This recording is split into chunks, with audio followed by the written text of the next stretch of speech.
strategic planning process should result in an exciting and active plan that doesn't sit on a shelf.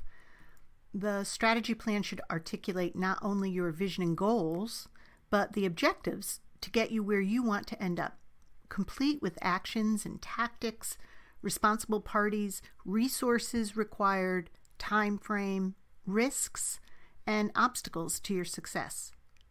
Then you should tie your strategy plan details into job descriptions, into your project plans, and performance tools, and develop a tailored dashboard to measure success as you proceed to execute. How do you develop and move into a strategy planning session, and what does that look like? Well, first of all, as we note in the Nonprofit Answer Book, you really have to start with data collection. So set up a plan to collect historic and current data in the following categories: organizational structure, operational strategies, systems and data management, financial health, your governance model, your position in the marketplace of your mission with your community, and perceptions of your audience to your organization and the work that you do. And finally, any opportunities and gaps that you uncover as you're collecting this data on funding, programs and services, board leadership, partnerships, advocacy. Now you're going to have a whole pool of data points, things that you've uncovered, and this could take you a week if you're a small organization. It could take you months if you're a larger organization.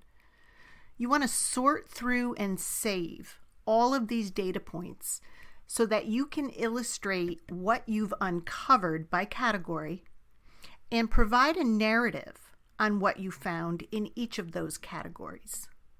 This document is going to be used with your team together in assessing what has been found. Now, who's on your team? Well, this could include your staff and board, but you also might want to include some key stakeholders in going through some of the findings and lending some insight to what you uncovered. Your goal here is to understand what the findings are telling you, define those key imperatives or those needs, the things that have to happen in your organization that will fundamentally lead you forward in a more successful and robust way.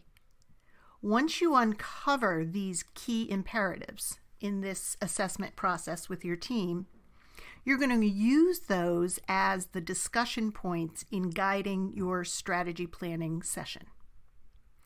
So now you want to move over and begin to plan for this session, designing and leading your strategy planning retreat with those findings and the key imperatives.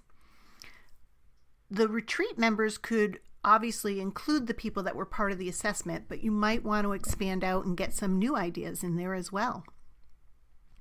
Plan to give this strategy session the time it requires. You're fundamentally creating the foundation for success for your whole organization here. You're not going to get this done in an hour. So plan for at least 4 hours, and if you need to break it up over 2 days, be sure to have the same participants participate in each session.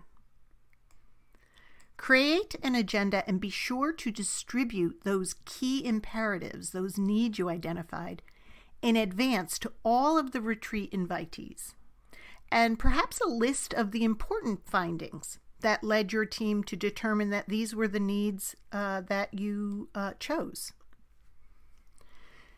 During your session, take frequent breaks. Listen, attendees cannot stand more than 90 minutes worth of focused attention before needing a 15-minute mental health break. Consider where you'll host this retreat session. Comfort and convenience are key. At Harvest, we host virtual strategy sessions, and they've been tremendously successful and enjoyable by all, so that might be an option.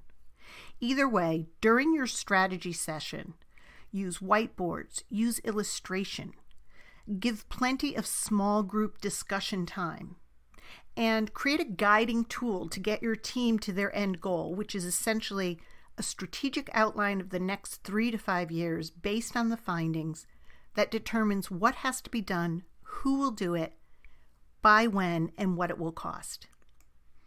Once you've finished this session, Document and distribute the final strategic plan. But this is not the end. It's just the beginning, because this plan will now direct all of your operational and project plans. The strategic plan becomes a filter for decisions on resourcing, programs, services, innovation.